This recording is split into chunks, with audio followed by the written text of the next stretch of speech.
Knives Out. A wealthy patriarch found dead in his study. The setup looks like the perfect locked room murder. The Thromby family gathers, each member dripping with motive. Money, inheritance, grudges. Into this storm steps Benoit Blanc, a detective who reads lies like other men read newspapers. The clues seem precise. A knife collection mounted like a halo, a toxicology report suggesting foul play, and testimonies that contradict themselves by inches. Family members insist they were in the right room at the wrong time. Each red herring is delivered with confidence, and each detail looks designed to mislead. The twist lands. The supposed murderer, Nurse Marta, didn't kill at all. A switched medication, a confused dose, and a conscience that drove her to confess. The crime was an accident misread as intent. Rewatching reframes everything. Innocent gestures become deliberate setups. The detective's patience isn't confusion, it's strategy.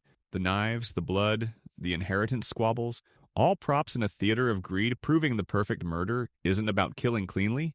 It's about disguising truth as fiction, and fiction as truth. And the brilliance lies not in violence, but in the elegance of misdirection, where everyone thinks they're playing the game until the detective shows he's the only one holding the rules. Gone. Girl. A beautiful wife disappears.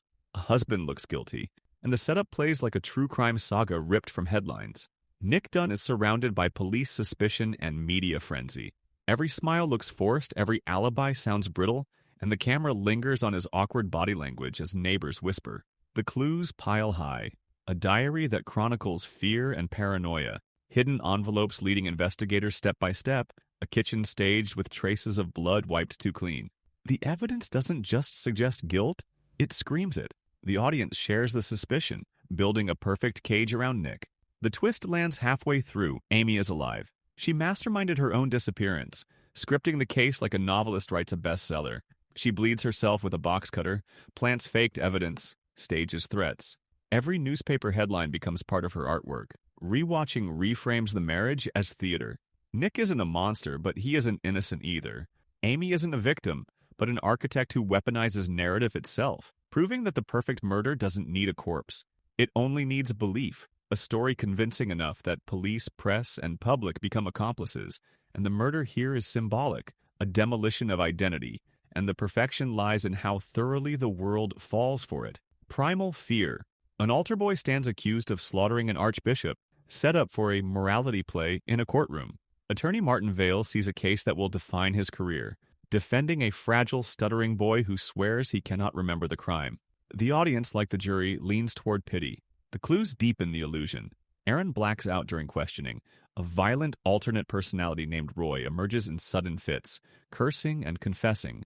Experts describe dissociative identity disorder, giving the defense a medical backbone. In the courtroom, the jury sees two boys, one innocent, one monstrous. The twist lands in a quiet cell. After the verdict, Aaron slips, his stutter gone, his eyes calm. Roy never existed. The boy who fooled judge, lawyer, and jury smirks. The act complete. Rewatching reframes every tremor, every sob. What looked like trauma was craft, and the lawyer wasn't defender but puppet, proving that the perfect murder doesn't just take a life, it kills certainty, because the victim's death was only the first act, and the second was deceiving the law itself, showing that the true crime wasn't in the cathedral. It was in the courtroom, where the killer walked free by turning innocence into a mask, and the audience realizes with horror that the justice system never stood a chance. A perfect murder. A Manhattan penthouse? A husband with too much money, a wife with too many secrets, set up for a chess match disguised as marriage. Stephen Taylor discovers his wife's affair and hires her lover to kill her. The plan is mechanical, elegant. Enter with the key, execute swiftly, erase the problem. The clues support the illusion of precision. Timelines rehearsed, phone calls staged, banknotes folded into envelopes. Taylor's coldness makes the plot feel bulletproof. Money buys silence, and silence buys freedom. The twist lands when the plan fractures. The lover betrays, the wife resists, the crime unravels in real time. Rewatching reframes arrogance as weakness, proving that the perfect design collapses not from outside interference, but from the humanity he underestimated. Because greed, love, and fear, none of them can be contained by a ledger, showing that no crime is flawless when humans are part of the equation, and the illusion of control, no matter how well financed, disintegrates the moment chance enters the room. revealing that the true murder wasn't in the act, but in the hubris that believed life could be balanced like a bank account, exposing calculation meets messy reality, humiliating his illusion of mastery.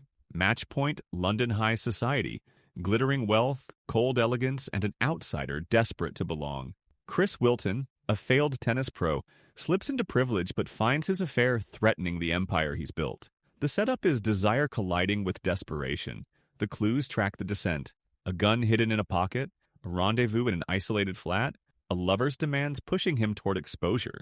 Each scene ratchets tension as carefully as a serve in a tie-break set. The twist lands when he kills and luck intervenes. A ring he tries to dispose of bounces onto the wrong side of a railing, vanishing the evidence. A crime scene points to another suspect. Justice shrugs and walks away. Rewatching reframes morality as irrelevant. Chris isn't spared by brilliance. He's spared by chance, proving that the perfect murder is never perfect. It's only lucky, because planning matters less than probability and survival isn't earned, showing that luck, cruel and indifferent, is more terrifying than skill, especially when morality collapses and randomness decides who walks home free. The talented Mr. Ripley Italy in the sun, wealth dripping from every glass of wine, set up for a man who doesn't belong. Tom Ripley is a forger, a mimic, a social climber who studies people like textbooks. His target, Dickie Greenleaf, glamorous, careless, enviably rich. The clues are layered performances. Tom borrows voices, copies signatures, rehearses mannerisms and mirrors. Every interaction is preparation. Every dinner table a rehearsal for identity theft. The twist lands when Tom kills not to silence, but to transform. He doesn't just erase Dickie, he inhabits him, fooling friends, family, and lovers. The murder becomes a door, and through it Tom walks into a new life. Rewatching reframes his charm as weaponry. Conversations weren't friendship, they were rehearsals. The piano duets, the sailing trips, all scaffolding for the replacement to come. Proving the perfect murder isn't about hiding a body, but about stealing a life so completely that the world prefers the imitation. Showing that Tom doesn't kill to destroy, he kills to become, turning identity itself into the ultimate prize, as he reshapes reality and seduces society into accepting the counterfeit version of truth without protest. Memento, a motel room, a wall covered in Polaroids, and a man who cannot remember the day before, set up for the most unusual investigation in film. Leonard Shelby hunts the man who killed his wife, but his own memory resets every few minutes. The clues look scientific. Tattoos etched into flesh, photos clipped with captions, notes scribbled in frantic shorthand. His system feels like armor against forgetting. The twist lands when we realize Leonard is his own saboteur. He plants false evidence on himself, choosing targets so he can keep killing, keep searching, keep purpose alive. The murderer he seeks may already be gone. The hunt is self-perpetuating. Rewatching reframes every triumph as tragedy. Each solved clue is a lie, each suspect a scapegoat, proving the perfect murder isn't about silencing others, but about silencing truth inside your own head, killing reality so the lie can live forever, transforming a man with trauma into the architect of his own endless nightmare, trapped in a prison of his own making. The Others, a fog-wrapped mansion, a mother guarding her light-sensitive children, set up like a gothic ghost story. Grace hears footsteps, doors slam, whispers echo through hallways. The house feels alive with intruders. The clues lean supernatural. Sheets flutter as if pulled. Voices call names in the dark. Strange drawings suggest another family haunting their walls. Each revelation pushes closer to terror. The twist lands. Grace and her children are already dead. They are the ghosts. The haunting wasn't external. It was self-inflicted, a truth denied until the living moved in. Rewatching reframes every scare. The husband's brief return wasn't a reunion, but a farewell. The servant's warnings weren't sinister.